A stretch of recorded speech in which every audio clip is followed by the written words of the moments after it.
All right, hello, I'm Isaiah Jenkins, University of North Florida reporter, and I'm here with John Eldeb, coach of the Sandalwood Saints wrestling team and also teacher here. Eldeb, how you doing today? Good, really good. Okay, so jumping right in, your wrestling team this year has had some recent success. In the 2019 Gateway Conference, the team placed third.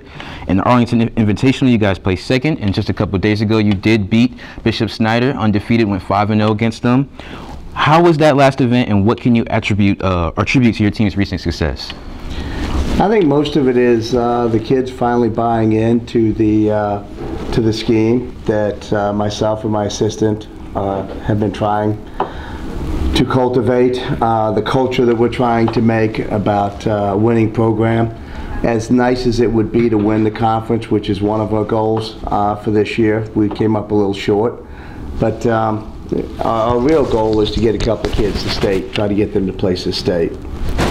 Now, Coach Eldeb, you have been at Sandalwood coaching wrestling since 2012, but before that, you coached for Sandalwood's rival, Fletcher High School. How has your... Look at that, did you? I did a little bit of research as well. How has your transition from one rival school to the other been? Not really that different. I think wrestling, for the most part, is probably fairly universal as far as a lot of the basic moves that most of the coaches teach in the first couple of years. The difference, I think, is can you find the time to individualize each kid and develop his own style as opposed to everybody being cookie cutter and the same, because every kid does not wrestle the same. A heavyweight and a lightweight wrestle totally different. Right. So being able to individualize that for each kid on your varsity program, I think, is where it starts changing and developing into each of them being able to get to their potential. Now, you kind of recently highlighted some training things. Is training for you, I guess, do you implement any new techniques from year to year, or do you kind of keep it the same? How does that kind of work? Well, one of the first things I did was a lot of long-distance conditioning. Some coaches don't believe in long-distance conditioning. I know one of my predecessors, I discussed it with him, and he didn't believe in long-distance conditioning. I know when I wrestled for the University of Florida, we ran long-distance every day. It was part of our regime. We were expected to do it. It wasn't questionable. So I've made the kids start running 3 miles a day. So before we even start wrestling practice, they go out and run 3 miles. I started out trying to get them to run at home, and they just weren't doing it. So I made them run here, and after a week or two of them running here, they were taking way too long. So that's when I started stressing doing it on a time scale. So I make all my kids run 3 miles in under 25 minutes. They've got to pretty much push the pace a little bit to do that, especially when you've got a couple of kids at 220, 265. Some of the lighter weights get through faster, but they need to understand that you need to push the body. That enabled them to help make some weight, so some of the kids wound up losing weight and getting in a lighter weight class. I had a lot of chubby kids that needed to lose some weight. 2 kids lost 40 pounds, one's lost 25. Wow. So their parents are ecstatic because they're living healthier because of the decisions they're making now. But they've also got addicted to the sport, so we plan on going year-round. We're going to the Disney Duels in June, so we'll be down at Disney for that for about 4 days. So in order to be good and competitive, most of the teams in Florida that are doing those things, they're going to the Disney Duels and they're wrestling year-round. So getting the kids to buy into the full workout, and some of this requires you to do things at home. Like maybe you have to go run after you eat tonight if you want to maintain your weight and not blow up 20 pounds. Right, right.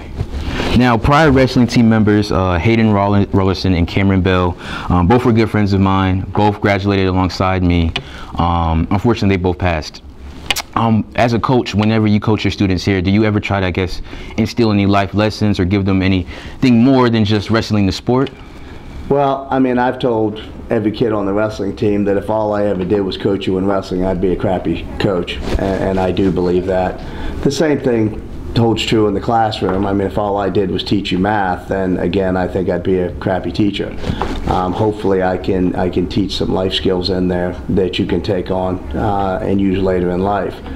But I don't know if you know this, but we've got a tournament coming up in 2 weeks, and I decided to name it after the Bell Rollison Invitational, after those two. Both great kids, came out, worked hard. If I'm not mistaken, Rollison was an early college kid, so got really good grades. I know he was at UNF doing well, but they made a bad choice one day and decided to get in the car after drinking, and it didn't end so well, unfortunately. So last June 2018 was kind of ugly because of that. But we miss those kids every day, and I just wanted the parents and the rest of those kids that have graduated and come back and helped us along the way know that they're not forgotten. They'll always be part of us. Well said. Last question. Going on with the rest of the season, is there anything that you want to highlight for the team or staff alongside that you guys want to improve on? I want to improve on takedowns and escapes, because I think that's the backbone of really going the distance in wrestling. You hear about the pins, and those are not what you see at the state level. When you get to the state level, a lot of matches are won 3-2, 5-3, 5-4, and it's really about takedowns and escapes. Escapes are a real big pet peeve of mine, something that I don't think Sandalwood has been good at in the 6 years that I've been here. You should be able to get an escape from any opponent in 20 seconds or less, and if you cannot do that, then we're not where we need to be. And I think that's one of the things that we've really worked hard on, and I think about half the team is probably there. Most of the kids that are at least 2 years into the program can get those escapes in about 20 seconds or less. Some of the new kids are just starting to come around to that. We only have really 5 returning starters on the team, and 2 other kids that were on it last year but were not starters, so 7 total returners. Everyone else is new, and we have a squad of 22. So I recruited heavily in the fall before we ever started, got a bunch of kids out. A lot of those kids were couch potatoes. They weren't really athletes, so it's taken a long process to start turning them into athletes, but they're all starting to hit their groove at the right time, because districts are, what, 3-4 weeks away. So districts is the last hurrah. Top 4 go on, the rest of them go home. Right. So we've got to place well at that if anybody wants to continue the season and go further. And we got one kid that's a senior that definitely should hopefully make it to state, but should definitely make it to regional. 2 kids that should make it. Well said. Well, Mr. Eldeb, I wish you the best success for your team going forward, as well as in coaching and teaching as well. I thank you for your time. Thank you. Thank you. Appreciate it. Thank you. Good to see you again. You too. Yes, sir.